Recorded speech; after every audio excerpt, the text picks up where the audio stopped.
We're grateful that you're staying with us. For those of you who just joined us, this is Business Focus. And on this particular segment, promoting entrepreneurship has earned us that achievement. I'll show it to you in just about a bit, and I'm sure my camera will do that capturing. We've been acknowledged by the Center for Strategic Leadership and Entrepreneurship for promoting entrepreneurship in the country, bringing businessmen aboard, helping them advise our community. And of course, this is just for Business Focus. So the awards keep coming. We're sure to bring you more, and indeed to all the team we say congratulations for putting in that effort. Ghana will sincerely will serve you more. It's time for us to bring to you this man who believes in transforming the nation around. In just about a short while, he was telling me he moved with a short cash amount to a major conglomerate. Today he's doing business all over the country, dealing with a lot of European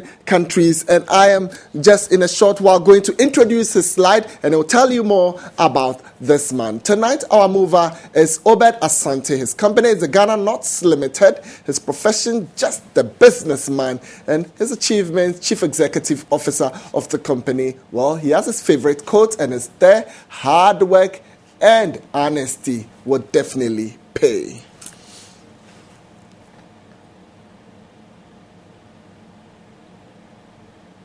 All right, so we're back in the studios shortly, and I'm in the studios with Obed Asante. Well, Obed, thanks for coming into the studio. Indeed, you are our mover and our shaker for the week. When they say nuts, I mean, why would you buy nuts?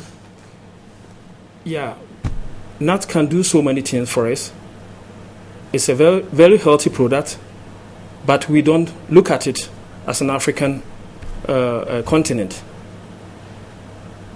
All right, so let me give viewers a feel of where you've even come from. I mean, this time around, Business Focus is deciding to move a little bit off the terrain. I mean, we've brought you CEOs, corporate executives from the Greater Accra region, but they are not only centered in the Greater Accra region. This time around, we're promising you we're moving to the northern part of the country. He is from the Bono Ahafo region, and I'm sure we'll bring people from all over the country. So, Obed, once again, you are welcome. I'm sure you're a pride of the Bonos, and tonight you are here on Business Focus. But let me ask again, let me put it across to you. I mean, starting up this nuts company, can you give us a feel, Ghana Nuts? I mean, yeah, Kwaku, thank you very much for inviting me to your program.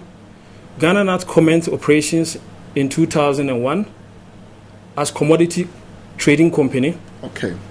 Into export of granite, shea nut, sesame seeds to UK, Holland, Japan. You know, in 2007, we decided to go into processing, agro-processing, adding value to our raw materials. As at now, Ghana Nuts is one of the leading agro-processing company in West Africa. Some of our products are the soya bean oil, which you may have seen in the market, the poultry master for the poultry industries, shea nuts, shea butter, shea olein, and etc. Now, it's interesting all these products you've mentioned. I mean, now I'm totally out of it. Which one did you start with? How did you start? Very small, or you got the opportunity to just start your company on that mega note that today it's plunged you into the West African sub-region? How did you start? No, we started with peanut, which is granite. We started with just one container, and it was even very difficult to finance it. But as time goes on, we're able to do 35 to 40 containers in a week. 35 to 45 containers in a week. At that note, I mean, tell me, so you started with how many workers? We started with 6 workers. And as time grows, as at now, we have about 1,000 workers as I'm speaking. 6 workers to over 1,000 workers. Tell me, on a typical day, what would they do? You know, you have farmers, or you just people processing the nuts? We've moved from the commodity trading into agro processing, where now we have built the first solvent extraction plant in Ghana. And there are 2 lines. One line is for soya beans, where we process 60,000 metric tons of soya beans per annum. And the other line is for shea nuts, which we process 45,000 metric tons per annum. We went further ahead to build the first acetone fractionation plant in Africa. And it's the fourth one among the multinational companies in the world, which we produce. We separate the olein from the stearin and the gums. You know, shea nuts, you have all these things in it. The stearin. Technical then. Yeah. Anyway, but I'm sure we'll come to the reason why. But just finish up on that one. Yeah, the stearin, which is mixed with palm to produce CBE. That's the cocoa butter equivalent, which is high demand in the global chocolate and confectionery market. The olein, which is used for cosmetic market, and the gums is used for the soap. Okay. Now, just about a short while ago, I was engaging my guest on value addition, and I'm happy that you've come on and, granules, you're adding value so that we're just not thinking about getting the raw material and taking it out of the country. But it brings me to the question. So what need did you realize, or why did you decide, look, let me get into this nut business because maybe it will be a profitable venture? That is good. For example, the shea nut has been transported in a raw form over 50 years to abroad until we came in. Said, listen, we have to process this product in Ghana. First, we started with the normal procurement until we went in, acquired the machines, and we went into it and process it. So how has it been? I mean, since starting... going into processing. Any major challenges that you face doing business in Ghana today? Would you say the terrain has been difficult? Yeah, the only challenge I can say so far we had is the getting easy access to loans and the high interest rates. But as time goes on, as we are also becoming bigger, we can then negotiate with the banks to reduce the interest rates. Okay, so as of now, the banks are complying because, of course, you've grown from that initial stage and you've now moved on and you can negotiate better with the banking industry. So funding is not a real challenge. What about human resource base, people to actually man the machines? Do you have any difficulty? What's your background yourself? How are you able to... I did mechanical engineering. Okay. And then when it comes to manpower, looking at where we site at Techiman, it's always difficult to get the manpower to move to Techiman. But sometimes we also bring in the expatriate to train the local ones before they goes back to their country. So now the local ones have taken over the plant. All right, so you've been able to create opportunities for people in the Bono Ahafo region, specifically Techiman. You've given them the skills. This time they are manning the machines themselves. Exactly. Can you give us a feel of maybe one individual? You picked him, he didn't have the skill. You added skill today, he's raising through the ranks to, so to say, a supervisor or something. We have one guy called Douglas Mensah. We picked him right away from the school.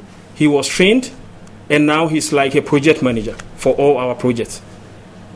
Okay, so today you are an entrepreneur, a big one, of course, for which cause you are our mover. I mean, tell us about how you also got into entrepreneurship, how it started. Did you work for somebody? Did you pick up those skills while you were working? Did you have a dream to own your own company someday?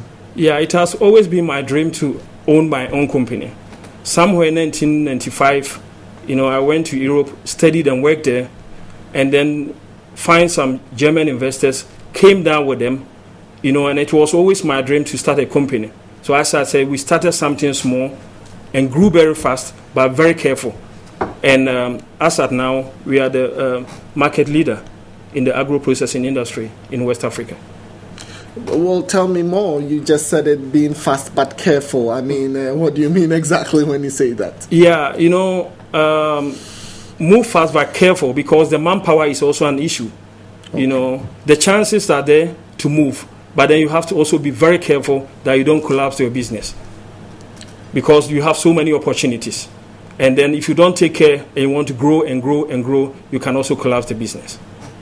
What are the major challenges that face the nuts business today as you go around buying nuts, shea butter, buying granules, moving into? What are the major challenges? Is raw material sometimes a difficulty for you? No, the shea the shea nut tree is a wild tree, and we have put in place effective procurement system with the women at the rural areas in the 3 northern regions, where we have put in a concept, Robin Hood concept, to procure the nuts.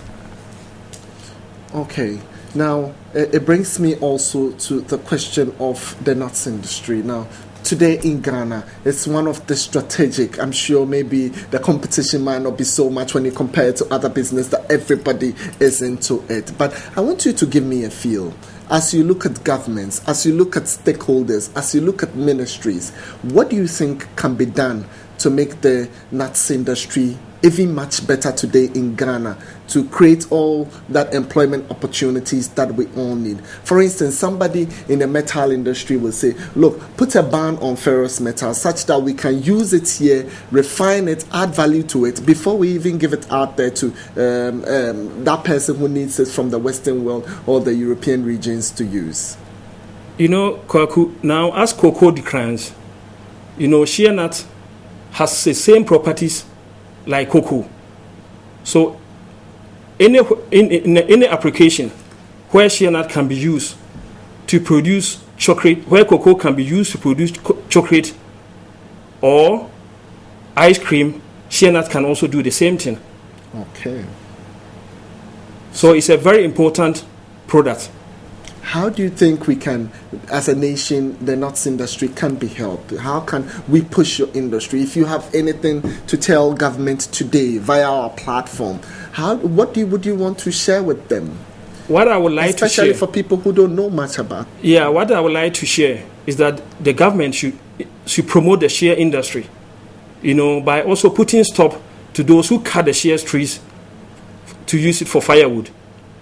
Because it's a very important tree which can help the whole nation as cocoa also declines. Obed Asante, a businessman from the Bono-Hafo region, and I'm sure a lot of people who are watching you tonight and seeing the plants that we've shown on television would definitely say, look, and I'm sure for mechanical engineers, most of which we have in the country, would even want to aspire, grow, and become like you, operate the lathe machine and get behind the machine and even create their own companies. Exactly. But there are a lot of younger ones out there, in fact, me inclusive. I mean, at one point, I didn't think engineering could help me so much. Okay, so because yes, the way forward in a country. I mean, you don't even see yourself getting that opportunity to get a machine to start with or something. There are a lot of young people out there who are supposed to be technical minded, who are supposed to be engineers, but they are all giving up. What advice do you have for such younger people? Our advice, the young ones should educate themselves to acquire skills which they can use at the industry. And then secondly, if they want to go into business, they have to build something called trust, with their financiers, with their buyers, and with their staffs. Break it down for me. Their financiers how? Their buyers how? For example, banks can make your business very comfortable and can make your business also uncomfortable. Why? Why am I saying this? Once the banks get misfeeling that you are trying to play games with them, they will make your life very comfortable, very uncomfortable. I guess. And then with your suppliers, if you're able to build a very good trust with your suppliers, they would even pre-finance your business without even going to the bank to pay high interest rate. Okay. And then the final part, your staff, what would you? Your staffs, staffs they are like part of you. You cannot do away with them. You should also let them understand the business, take them serious, and when they have problems, you talk to them, and they will be there for you, always. So with staffs are very important when it comes to, most of the businessmen don't take care of their staffs. They are not interested, but they are only interested in what they are getting from them, which I believe is wrong. Let them feel that you love them and they are part of the business, and you always get the best from them. I'm sure it's good advice for all businessmen listening to us now. Motivate your staff very well, and they will do a lot to promote your business. Now, Obed, I mean, if I'm seeing you the next 5 years and we're talking about the Ghana Nuts Company, where do you want to take this vision? I mean, you talked about West Africa. Where do you want to see this company grow to? Who would you want to deal with? I just want to catch a glimpse of the future of this particular business. You know, the share business is like a cartel. We have only 5 multinational companies in it. You know, and the share trees grow only in West Africa. And we are now the biggest. So we want to take this opportunity to grow to other West African countries, you know. Okay, you have to explain this again. One is like a cartel. Yes. And then there are 5 multinational companies. Who doesn't? They don't want any other people to get in, because they have been controlling this market for the past 50 years. You know, whereby they even used to buy the nuts, ship everything to Europe, crush it, fractionate it, you know, and then sell it to the chocolate and the confectionery market. But now, as at now, we can do all these things here, you know, and we sit on the nuts, and we are African-based company, you know, so they are also a little bit afraid what we can do. Okay, and you can say they pose a lot of challenge for you, and sometimes a threat for you in the market. You know, it's very difficult to say that, because you don't know, I mean, what these guys can play when it comes to business. You know, but putting ourselves at Techiman, you know, at a very strategic point, you know, we have a strategic advantage over them. And I know for sure, God willing, we will take over the market. Okay, so give me again, 10 years from now, where would Ghana Nuts Company be? Yeah, we'll be one of the, So now the cartel will be 6? The cartel will be 6, definitely, for sure. No, I mean, you'll be 6 conglomerates in the nuts industry. In the nuts definitely industry. We'll have Ghana's name up there, I'm sure. It's already there. All right. Yes. All right. Okay. Well, I'll just also give you the final advice to your colleague businessmen, or in case you want to touch government directly. I mean, as to how you think you can help each other. Your company helps the economy. Indeed, you're a mover, and then government also helps you. Yeah, the government have been always helping us. You know, whatever we need, when we fall on them, they always assist us. You know, and we as an entrepreneur, we also bring a lot of foreign money, and I think we also help the government. Okay. All right. So, viewers, I've been speaking to Obed Asante. He's the CEO of Ghana Nuts Company, and today they are one of the major nuts company across the world. They are spreading their tentacles. Well, he tells me he believes in 10 years' time they will be part of the 6 major conglomerates, all operating all over the world. Obed, you are a mover and shaker for this week. We sincerely appreciate. And this time you're employing well over 1,000 people in it. Exactly. You're employing well over 1,000 people, and you started with just about 6. Six. Interesting.